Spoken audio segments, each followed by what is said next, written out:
क्या आपने कभी किसी पेड़ को चलते देखा है, या किसी परछाई को हवा में तैरते जो आपका नाम लेकर पुकारे? नहीं देखा तो आज देखिए, क्योंकि ये सिर्फ कहानी नहीं, ये उस जंगल की पुकार है जो आज आपको भी बुला रही है। कश्मीर की बर्फीली वादियों में बसा एक छोटा सा गांव पेलगाम। चारों तरफ ऊंचे ऊंचे देवदार के पेड़, बर्फ से ढके पहाड़ और एक रहस्यमयी खामोशी।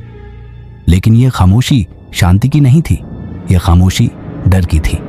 गांव के बुजुर्ग अक्सर कहते थे, उस जंगल की तरफ मत जाना जो गांव के पीछे फैला है, वो तुम्हें वापस नहीं लौटने देगा। कोई इस बात को मजाक समझता, कोई डर से मान लेता, लेकिन एक था जिसने इसे चुनौती समझ लिया, आरव। एक 28 साल का पत्रकार जो शहर से पेलगाम सिर्फ एक कहानी की तलाश में आया था। उसे भूत प्रेत पर विश्वास नहीं था। उसका मानना था कि डर सिर्फ मन का वहम है।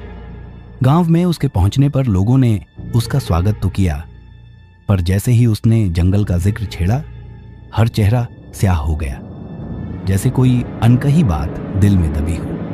गांव की बुजुर्ग सरपंच अम्मा गुलजार ने सख्ती से कहा, जो लिखना है लिखो बेटा, लेकिन उस जंगल का नाम भी मत लेना। आरव मुस्कुराया। कहानी वहीं से शुरू होती है जहां डर सबसे ज्यादा होता है। अगली सुबह आरव अपने कैमरे और रिकॉर्डर के साथ जंगल की ओर निकल पड़ा। जंगल की शुरुआत में ही ऐसा लगा मानो हवा रुक गई हो। चारों ओर पेड़ों की कतारें उसे घूर रही थीं। हर पत्ता, हर शाख जैसे कोई चेतावनी दे रहा हो। करीब 1 घंटे की चढ़ाई के बाद वह एक सुनसान मैदान में पहुंचा। बीच में एक टूटा फूटा मंदिर, चारों तरफ जली हुई जमीन और सूखे पेड़, जैसे किसी ने यहां जबरदस्ती इतिहास को मिटा दिया हो। तभी पीछे से एक आवाज आई, तुम्हें यहां नहीं आना चाहिए था। आरव ने झटपट पीछे देखा, कोई नहीं था। उसने घबराकर कैमरा निकाला और रिकॉर्डिंग शुरू की। मैं इस वक्त पेलगाम के उस जंगल में हूं जहां लोग जाने से डरते हैं, मगर यहां कुछ तो है, कुछ ऐसा जो अब भी यहां सांस ले रहा है। तभी कैमरे की स्क्रीन पर कुछ हलचल हुई। मंदिर की टूटी हुई मूर्ति की आंखें हिल रही थीं। उसने जल्दी से मूर्ति को असली आंखों से देखा। सब वैसा ही था। कैमरे में कुछ और था, असल में कुछ और। फिर एक और आवाज, और इस बार ये सीधा उसके कान के पास से आई। आरव, उसका नाम, जंगल में कोई उसे कैसे जानता है? वह थर-थर कांपने लगा। फिर उसे दिखाई दी एक औरत, सफेद साड़ी में लिपटी हुई, हवा में तैरती हुई। उसकी आंखें काली थीं, पूरी काली, बिना पुतलियों के। वो धीरे धीरे आरव की ओर बढ़ रही थी। हर कदम के साथ हवा और भारी होती जा रही थी। और तभी कड़ाक, एक जोरदार बिजली चमकी और वो औरत गायब हो गई। आरव वहीं बेहोश होकर गिर गया। जब आरव की आंखें खुली तो वह गांव के उसी छोटे से कमरे में था जहां वह ठहरा था। उसका सिर भारी था, कपड़े कीचड़ और खून से सने हुए थे, और उसके हाथ कांप रहे थे। अम्मा गुलजार उसके पास बैठी थी। उनकी आंखों में चिंता थी, लेकिन साथ ही कुछ छिपा हुआ भी। तू बच कैसे गया? उन्होंने धीमे स्वर में पूछा। मैं जंगल में गया था। कोई औरत थी, वो हवा में तैर रही थी, और फिर आरव का गला सूख गया। तुझे चेतावनी दी थी बेटा, अम्मा ने ठंडी आवाज में कहा। अब वो तुझे छोड़ने वाली नहीं। आरव डर गया, लेकिन उसने खुद को संभाला। मैं सच्चाई जानना चाहता हूं।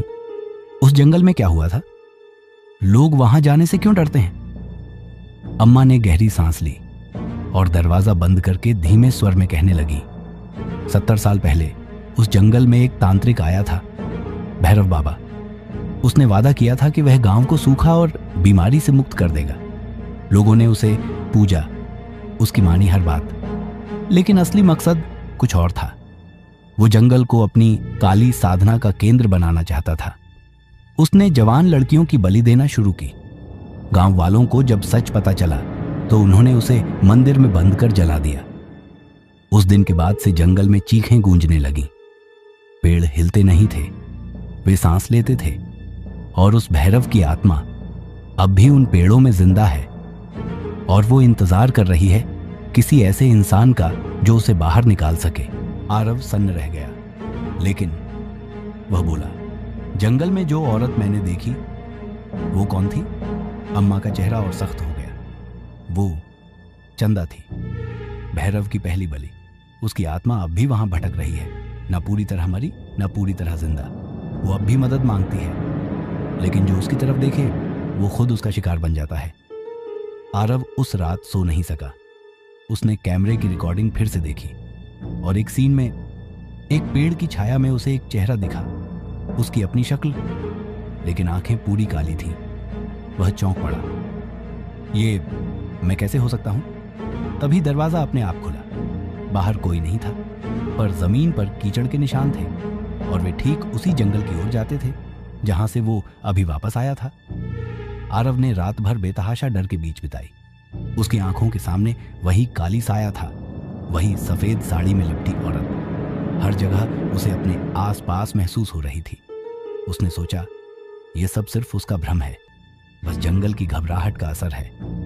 लेकिन जब अगली सुबह उसकी नजरें बाहर पड़ी तो वो चौंक गया। सिर्फ रात भर की कीचड़ में नहीं, बल्कि उसके हाथों और चेहरों पर भी अजीब से निशान थे, जैसे किसी ने गहरे घाव किए हों। वह गांव में ही था, फिर यह निशान कहां से आए? उसकी यादें पूरी तरह से साफ नहीं थीं। उसने रात के अंधेरे में क्या किया था, यह उसे अब तक याद नहीं था। लेकिन वह जानता था कि अब उसके भीतर कुछ बदल चुका था। वह जानने के लिए और भी बेताब हो गया। क्यों मुझे चुना गया? उसने अम्मा गुलजार से मिलने का फैसला किया। वह अम्मा के घर पहुंचा और इस बार वह पूरी तरह से तड़प रहा था।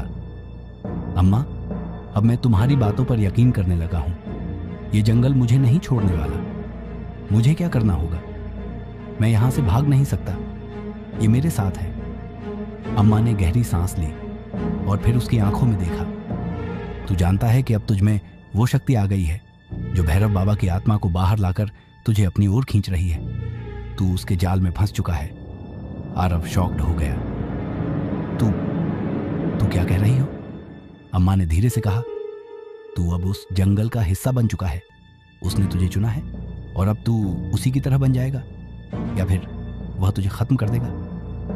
आरव का दिल डर से धड़कने लगा।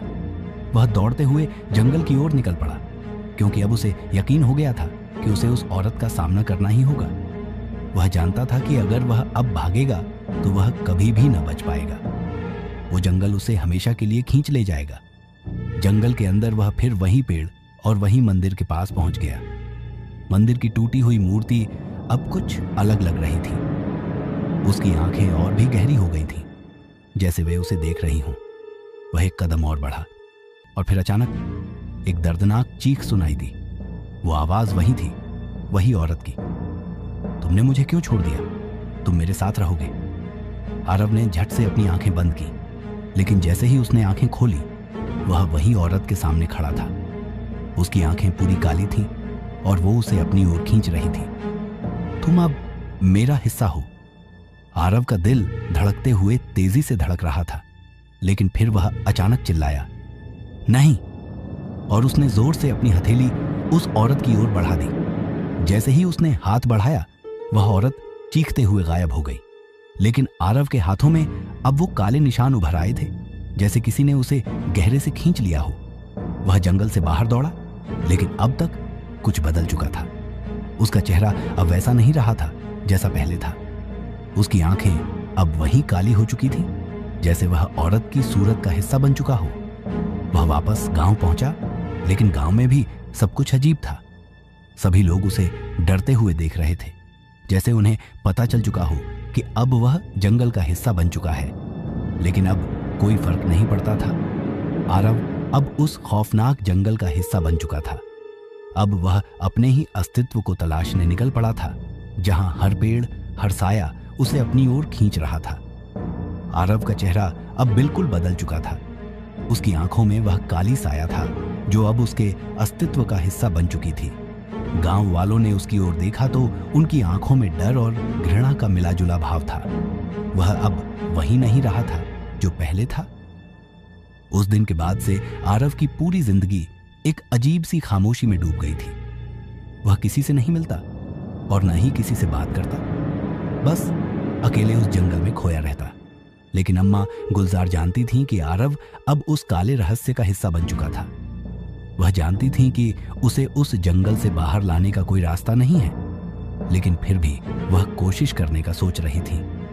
एक दिन अम्मा ने आरव से कहा, अगर तू जंगल की आत्मा से मुक्त होना चाहता है तो तुझे भैरव बाबा का सामना करना होगा। तुझे उसी जगह जाना होगा जहां उसने तांत्रिक साधना की थी। आरव की आंखों में एक अजीब सी चमक थी, जैसे वह अब अपनी जिंदगी के उस खौफनाक हिस्से से छुटकारा पाना चाहता था। वह अम्मा की बात मानते हुए जंगल के भीतर एक और बार चला गया, जहां वह औरत और भैरव बाबा की आत्मा ने उसे अपनी गिरफ्त में ले लिया था। जंगल के अंदर वह वही टूटा हुआ मंदिर था, वही अजीब खामोशी, वही रहस्य। लेकिन इस बार आरव ने वह डर अपने अंदर समेट लिया था। वह जानता था कि अगर उसे अपने डर से पार पाना है तो उसे अपने भीतर के शैतान का सामना करना होगा। जैसे ही उसने मंदिर के अंदर कदम रखा, अचानक हवा और भारी हो गई। दूर से एक पुरानी आवाज सुनाई दी, तुमसे ज्यादा सजा इस जंगल में किसी ने नहीं पाई है। आरव ने आंखें खोली। सामने खड़ा था वह काले कपड़े में लिपटा भैरव बाबा। उसकी आंखें पूरी काली थीं और उसका चेहरा कुछ हद तक उसी औरत की तरह लग रहा था। आरव को समझ आ गया, वह अब अपनी आत्मा को वापस पाने के लिए आखिरी बार इस जंगल से भिड़ने वाला था। तू मेरा शिकार नहीं कर सकता, आरव ने गुस्से में कहा। तू जो चाहता था वह मुझे मिल चुका है, अब मुझे अपनी पहचान वापस चाहिए। भैरव बाबा की हंसी सुनाई दी, तुम जैसी कोई चीज इस जंगल में जीवित नहीं रह सकती। तुम अब मेरी तरह हो, मेरी आत्मा का हिस्सा। आरव ने अपनी आंखों में उस काले साए को महसूस किया जो अब उसे पूरी तरह से अपने शिकंजे में जकड़ चुका था। लेकिन फिर उसे अम्मा की बात याद आई, तुझे भैरव बाबा का सामना करना होगा। आरव ने डर को नकारते हुए पूरी ताकत से भैरव बाबा को चुनौती दी। उसने अपनी हथेली बढ़ाई और एक जोरदार आवाज में कहा, तू जितना चाहे मुझे डरा सकता है, लेकिन मैं तुझे खत्म करूंगा। आरव ने अपनी शक्ति को महसूस किया और पूरी ऊर्जा के साथ उसे शापित जंगल के उस अंधेरे स्थान में फेंक दिया जहां वह पहले कभी नहीं था। एक जोरदार चीख सुनाई दी और भैरव बाबा का साया गायब हो गया। जंगल की घनी खामोशी टूट गई। पेड़ अब पहले जैसे हिलने लगे और हवा में हलचल हुई, मानो जंगल ने अपना कहर रोक लिया हो। आरव ने राहत की सांस ली, लेकिन साथ ही एक गहरी बेचैनी भी महसूस की। अब वह उस शापित जंगल से बाहर निकल चुका था, लेकिन क्या वह पूरी तरह से बच पाया था? अम्मा गुलजार ने उसे देखा और धीरे से कहा, तू अब मुक्त है, लेकिन याद रख, कभी कभी डर हमारे भीतर ही छिपा होता है। आरव ने सिर झुकाया। उसने महसूस किया कि कभी कभी किसी चीज से भागना नहीं, बल्कि उसे स्वीकार करना ही सबसे बड़ी जीत होती है। अब वह जानता था कि जीवन में हर अंधेरे के बाद एक रोशनी है, लेकिन हर रोशनी के पीछे कोई और अंधेरा भी छिपा हो सकता है। कहानी का समापन यह था, पेलगाम का शापित जंगल की पूरी कहानी। अब कहानी खत्म हो चुकी है, लेकिन इसका असर और खौफ हमेशा के लिए आपके साथ रहेगा। क्या आपको कहानी का समापन पसंद आया? तो दोस्तों, अगर आपको यह कहानी पसंद आई हो तो कृपया हमारे चैनल एज हॉरर मीडिया को सब्सक्राइब करना ना भूलें। साथ ही इस वीडियो को लाइक करें और अपने दोस्तों के साथ शेयर करें। अगर आपके पास भी कोई डरावनी कहानी है तो हमें कमेंट्स में बताएं। हम जल्द ही एक नई डरावनी कहानी के साथ फिर से मिलेंगे।